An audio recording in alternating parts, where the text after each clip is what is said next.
Começa agora o Saber Direito Debate. Hoje eu vou conversar com o professor Davidson Malaco Ferreira. Ele que ao longo da semana ministrou o curso Direito Constitucional do Trabalho, tendo como aula número 1, Introdução ao Direito do Trabalho, a aula 2, Fontes Evolutivas do Direito do Trabalho, a aula de número 3, Direito do Trabalho no Brasil, a quarta aula, Direito do Trabalho e Atual Constituição de 1988 e a quinta aula, Direito do Trabalho na Atualidade. O professor Davidson, que é advogado e mestre em Direito e, como eu disse, professor de Direito do Trabalho e Direito Processual do Trabalho.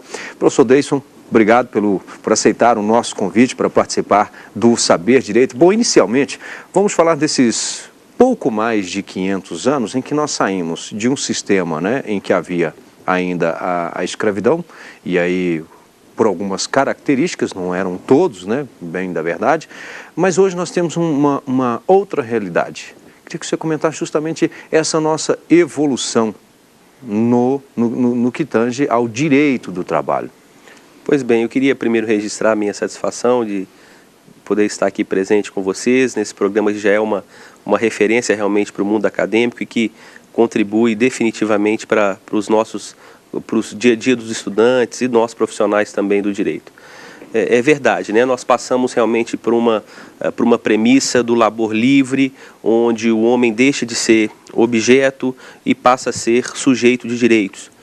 Mas é claro que a gente tem que registrar que, na verdade, existe hoje uma outra forma de dominação, que é o domínio econômico, Por isso que nas aulas a gente aborda tanto a característica da subordinação como marca principal da existência do direito do trabalho.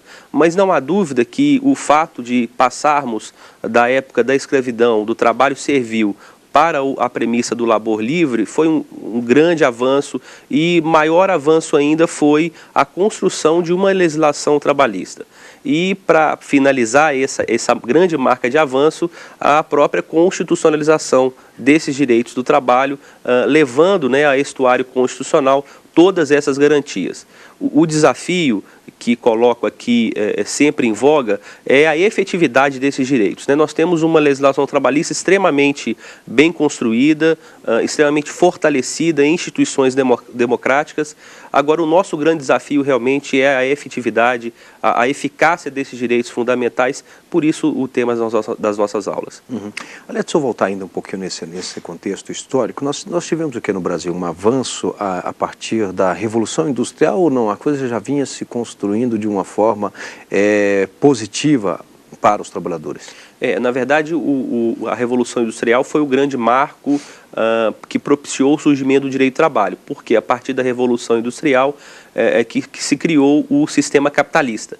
E aí o sistema capitalista é que trouxe essa divisão de classes sociais, De um lado, o proletariado, hoje chamado trabalhadores operários, e de outros detentores do meio de produção, que são os empresários capitalistas.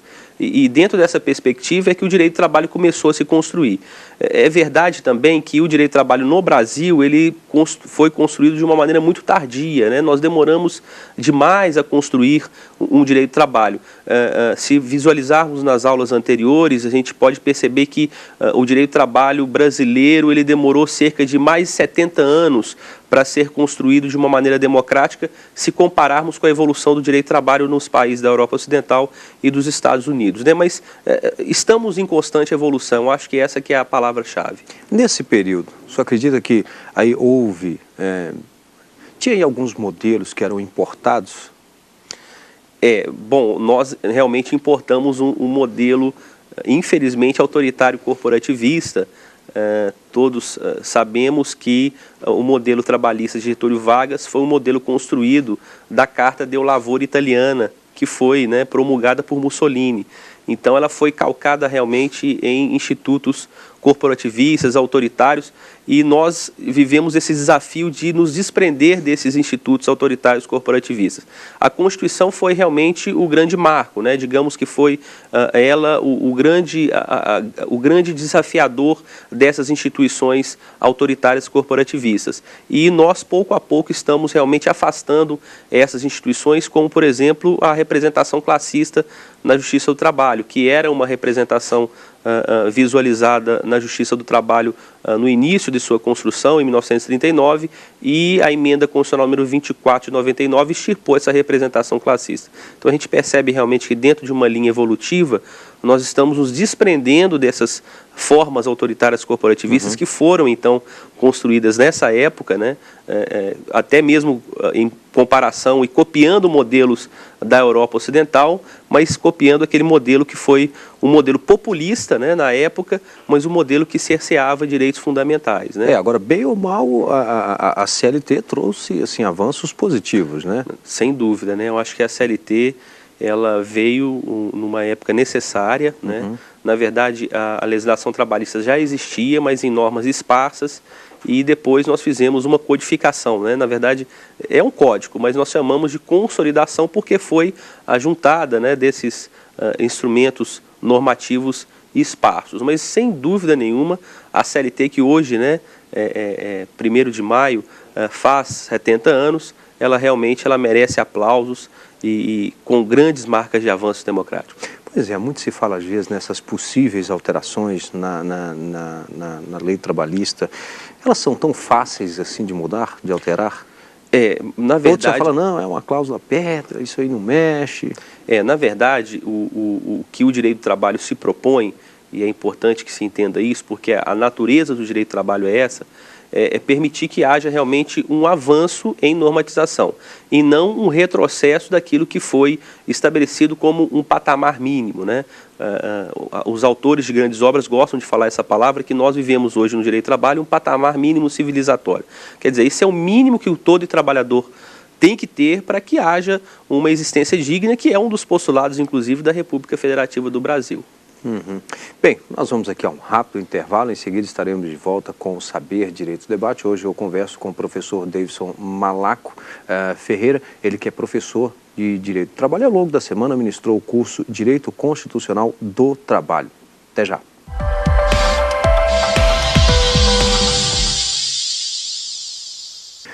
Estamos de volta com o Saber Direito Debate, hoje conversando com o professor Davidson Malaco Ferreira, ele que ao longo da semana ministrou o curso Direito Constitucional do Trabalho. Professor Davidson, que é também advogado e mestre em Direito do Trabalho. Professor Davidson, lá no primeiro bloco você tinha comentado sobre essa efetividade da Justiça do Trabalho. Agora, ou seja, quis dizer, lei temos, mas o que você quis dizer? Que está faltando esse cumprimento ou digamos, com uma efetividade, assim, um trabalho maior, um esforço maior da própria Justiça do Trabalho? Ou aí me permita incluir talvez até o executivo nisso, que é o Ministério do Trabalho? Bom, eu acho que é uma conjunção de todos esses fatores que você disse. Na verdade, a Justiça do Trabalho tem cumprido o seu papel com todos os louros possíveis, porque a Justiça do Trabalho realmente ela dá ao trabalhador uma prestação jurisdicional célere. Então, em sua maioria, todos os tribunais... Se não me engano, a mais célere é exatamente, né? O TRT Mineiro, onde atuo, né, de forma mais cotidiana, é um dos tribunais, eu acho que realmente o tribunal que presta tutela jurisdicional mais célere, atendendo um dos princípios, né, uma das garantias hoje fundamentais, que é o tempo razoável do processo. Acho que isso seria um dos caminhos para evitar que o descumprimento possa valer a pena. Ou seja, se o empregador entender que o descumprimento vale a pena porque a Justiça do Trabalho ela vem à prestação jurisdicional tardia, isso vai realmente incentivar ainda mais o descomprometimento da legislação trabalhista. Acho também que um fator importante é a complexidade do direito do trabalho com relação à sua burocracia, né? Repito, a CLT é de 1943. Apesar da Constituição ter trilhado um caminho para essa efetividade, eu acho que as mudanças na legislação trabalhista com relação a certos conteúdos burocráticos, elas devem realmente acontecer e aí, portanto, o papel do legislador e o papel também do executivo em propor esses projetos de lei com relação a isso. Lá do outro, acho que o cumprimento espontâneo das obrigações trabalhistas deveria ser a regra, né? E infelizmente o que se tem percebido na Justiça do Trabalho com um grande número de demandas é que não se estabelece tanto assim como regra o cumprimento espontâneo das obrigações trabalhistas. Agora seria por quê? Bom, uma por falta de conhecimento, né? Pode ser por falta de conhecimento de microempresários, pequenos empresários, que na verdade é a grande maioria dos trabalhadores, né? E por essa legislação também trabalhista um pouco mais complexa. E aí, só complementando a palavra anterior, acho que ainda há falhas com relação à fiscalização do Ministério do Trabalho, né? Então, acho que por esse descumprimento tão reiterado, hoje o Ministério do Trabalho não tem condições, e aí condições humanas mesmo, por falta de pessoal, de atender esses conclamos e essa necessidade de uma fiscalização um pouco mais próxima, né? Ou seja, acho que a palavra é essa mesmo, né? O descumprimento da legislação trabalhista não pode valer a pena. E, para complementar e para concluir esse raciocínio, a questão de que o cumprimento de uma obrigação trabalhista e a distribuição de renda feita pelo direito do trabalho é bom para o empregador, né? Porque o empregado com garantia trabalhista, o empregado com salários condignos, né, e dignos à existência em sociedade capitalista, ela reverte para o próprio sistema, né? Então, aquele que tem o direito trabalhista garantido, ele consegue usar no próprio sistema capitalista, no próprio mercado de consumo, aquilo que ganhou através do direito do trabalho. Ao contrário de, talvez, me diga o que você pensa sobre essa questão da informalidade. Ela não seria gerada, então, por esse conjunto de fatores? Exatamente, né? A informalidade é um outro grande desafio hoje do direito do trabalho, para essa eficácia, né, dos direitos fundamentais. Eu vou trazer um dado aqui para vocês. Hoje nós temos aí mais de 85 milhões de pessoas economicamente ativas no Brasil, mas esses números são alarmantes. Cerca de 30% a 35% desses trabalhadores têm carteira de trabalho assinada, ou seja, têm efetividade dos direitos fundamentais trabalhistas. Então nós temos aí cerca de mais de 40% ou 50% da população economicamente ativa no mercado informal. Ou seja, ele não está nem incluído como deveria estar na legislação trabalhista, mas também não está excluído porque ele, de certo modo, recebe, né, parcelas de subsistência, remuneração, mas não tem a garantia que o direito do trabalho impõe, não só para o direito do trabalho, mas, por exemplo, para o sistema previdenciário, né? Ele vai ter garantia de um afastamento previdenciário, um auxílio-doença, um auxílio acidentário, a aposentadoria, que direito do trabalho e direito previdenciário andam muito juntos, né? Então, acho que esse realmente é mais um desafio aí que temos, né? E no caso, o que você acha que contribui para isso? Essa falta de conhecimento ou a burocracia mesmo das leis trabalhistas que acabam gerando isso? Ou é uma comodidade, vamos daqui, vamos dali? Um pouco de cada, né? Então, quer dizer, tem um pouco dessa comodidade mesmo de saber que, por vezes, a legislação trabalhista descumprida ela não remete a uma condenação, porque nem todo trabalhador vai à Justiça do Trabalho, né? Tem a questão da prescrição trabalhista também, que é bom que seja enfatizada. A prescrição trabalhista é de 5 anos, né? Então, se o indivíduo trabalhou 10 anos com infração trabalhista, ele só vai poder requerer, se ajuizar rapidamente a ação, os 5 últimos anos trabalhados, né? Então, acho que a burocracia também é uma das marcas que, às vezes, afasta o cumprimento espontâneo da obrigação. Enfim, é um pitaco de cada um desses argumentos, né? Porque, na verdade, talvez o empregador que ele contrata nessa informalidade também, ele acaba, talvez, evitando um problema agora, mas construindo um futuro, né? É o famoso passivo trabalhista, né? Que é muito perigoso para as empresas. Por isso que hoje as empresas vêm realmente investindo muito na área trabalhista com relação à diminuição cada vez maior do passivo, trabalhando na prevenção e não no litígio, né? No litígio nós sabemos que a Justiça do Trabalho faz o seu papel, mas eu acho que a prevenção realmente continua sendo o melhor caminho, né? E o cumprimento espontâneo dessas obrigações. Ser empregador tem que ter estrutura de empregador, né? Muitas vezes os empregadores não têm condições de serem empregadores e não poderia o empregado pagar esse preço pela falta estrutural deste empregador. Professor Davidson, é comum nós ouvirmos que a Justiça do Trabalho ela está sempre do lado do trabalhador, né? A classe empresarial, por exemplo, rotula dessa forma. Seu ponto de vista, é isso mesmo ou não? Na verdade, a Justiça do Trabalho faz o seu papel de cumprir o que o legislador pôs ali à mesa. Exatamente, né? Nós temos que entender que sistema de proteção, como foi dito nas aulas anteriores, é concessão de prerrogativa de direito. Não é dar ao empregado sempre razão em toda e qualquer demanda. A proteção, portanto, significa a prerrogativa de direito, ou seja, a concessão de direitos trabalhistas que devem ser cumpridos. Eu entendo que para o empregador realmente o direito do trabalho ele é nitidamente obrigacional, né? Quer dizer, o empregador ele vê no direito do trabalho apenas o cumprimento de uma obrigação trabalhista. Por isso, às vezes, esse rechaço natural por parte dos empregadores. Bem, nós vamos aqui fazer mais um rápido intervalo e em seguida estaremos de volta com o Saber Direito Debate. Até já.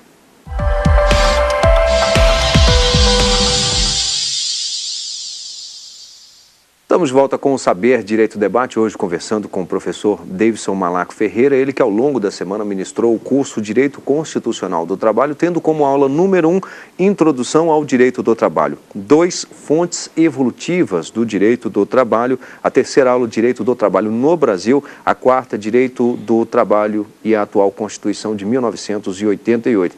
A quinta e última aula trata justamente do direito do trabalho na atualidade. E é sobre esse ponto que eu gostaria de conversar com o professor Davidson, essa atualidade. Nós temos aí várias formas hoje de abrir um pouco mais, né, de contratação, ou seja, CLT, às vezes um outro contrato, um contrato ali temporário. Há outras formas que o Brasil precisa, por exemplo, importar, e aí por exemplo, o uso da internet hoje, né, tem facilitado bastante alguns trabalhadores sequer saírem de casa em função de seu trabalho. Mas isso precisa de uma ainda regulamentação ou já está pacificado? Bom, não, essa última forma que você comentou, Remar, que é o que nós chamamos de teletrabalho, né, o trabalho à distância. Recentemente nós tivemos uma modificação no artigo 6º da CLT que passou a haver para colocar realmente para afastar qualquer tipo de dúvida, passou a determinar que esse trabalho é um trabalho subordinado, né? Só que feito longe dos olhos do empregador. Na verdade, quando a gente fala longe dos olhos do empregador, parece-nos que o empregador não tem qualquer tipo de controle. Mas hoje o controle feito por tecnologia é um controle até muito maior do que a presença do empregador, né? Então, por isso que isso está pacificado realmente. O resultado, né? É um controle. Exatamente. Né? O resultado da prestação de serviço já é uma forma de controle. Então, está pacificado que realmente esse trabalho continua sendo um trabalho subordinado. Vejo que temos na atualidade trabalhista alguns pontos que devem ser objeto de grande preocupação e, se me permite, Remarque, eu queria citar um que é a terceirização trabalhista, né? Eu acho que hoje um dos desafios maiores do direito do trabalho é a regulação da terceirização trabalhista, que hoje se encontra, entre aspas, né, regulada por uma súmula do Tribunal Superior do Trabalho. O papel da súmula é muito importante, mas, digamos, na separação de poderes, o legislador, né, o poder legiferante que deveria ter e deverá ter, ainda não fez a conduta, né, e ao propósito de conduzir essa normatização. Então, existem formas realmente que estão sendo transformadas, estão transformando o mundo do trabalho e que devem um melhor, né, pelo menos uma melhor visibilidade por parte do legislador e do aplicador da lei. Não estamos aqui, claro, forçando ou enfatizando as tendências de fraude à legislação trabalhista. Essas devem ser prontamente rechaçadas, né? Como é o caso da pejotização, né? A contratação de pessoa jurídica ao invés da pessoa física para afastar a relação de emprego. Muito se diz também, e é um grande tema de estudo para os telespectadores, da chamada CLT Flex, né? Que é uma nova roupagem da CLT, uma CLT mais flexibilizada, menos rígida e menos protetiva, né? Então, acho que esses são alguns dos desafios também da atualidade do direito do trabalho. Vem inclusive a PEC, por exemplo, das domésticas, né, vem atualizando esse sistema, né? A PEC das domésticas foi, na verdade, o grande encontro aí dos direitos fundamentais a esse trabalhador ou a essa trabalhadora que realmente é uma trabalhadora, um trabalhador que merece sim o respaldo e a isonomia de direitos. Então, a emenda constitucional 72, agora recentemente promulgada, ela realmente trouxe essa isonomia que na verdade já era um caminho já traçado pelo direito do trabalho. Bem, vamos falar aqui de literatura. Maurício Godinho Delgado, Curso de Direito do Trabalho, é uma das obras que você traz aqui para indicar aquele que tem interesse em conhecer mais a legislação trabalhista. Queria que você comentasse.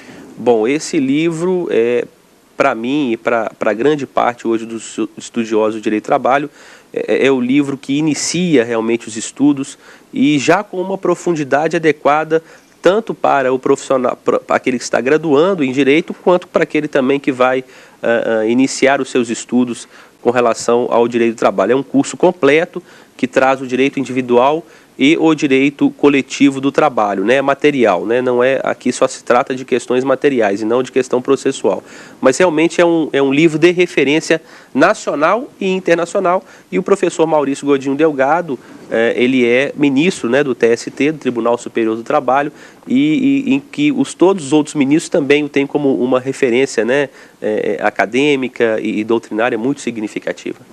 Aqui nós temos CLT organizada.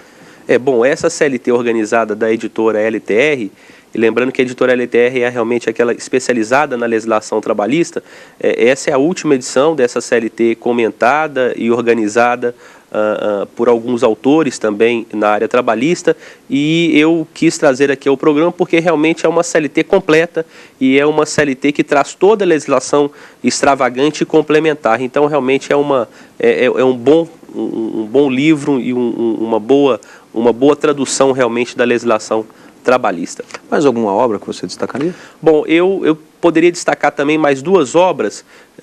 A primeira, a da professora Alice Monteiro de Barros, que é desembargadora do TRT Mineiro, curso de Direito do Trabalho, também editado pela LTR. É um livro de muita informação, de casos, né, de cases aí, bastante significativos da área trabalhista, e esse é realmente uma boa indicação. E o outro da professora Vólia Bonfim, né, que já até ministrou também aulas aqui no Saber Direito. É um livro também de muita densidade, um livro novo e extremamente atualizado, né? E, dentre tantas obras, eu acho que essas são aqui que se mais destacam. E apenas uma última, o livro que é um assunto da moda também, que é o livro de flexibilização trabalhista do professor Antônio Fabrício de Matos Gonçalves, que hoje realmente é o livro de referência nacional nesse tema que é tão instigante, que foi falado também nas nossas aulas anteriores. Bem, eu tive a satisfação de conversar hoje aqui no Saber Direito Debate com o professor Davidson Malaco Ferreira, ele que é advogado e professor, ao longo da semana ministrou o curso Direito Constitucional do Trabalho no Saber Direito. Lembro que você pode rever este programa no site da TV Justiça. O endereço é www.tvjustiça.jus.br. Obrigado e até o próximo encontro.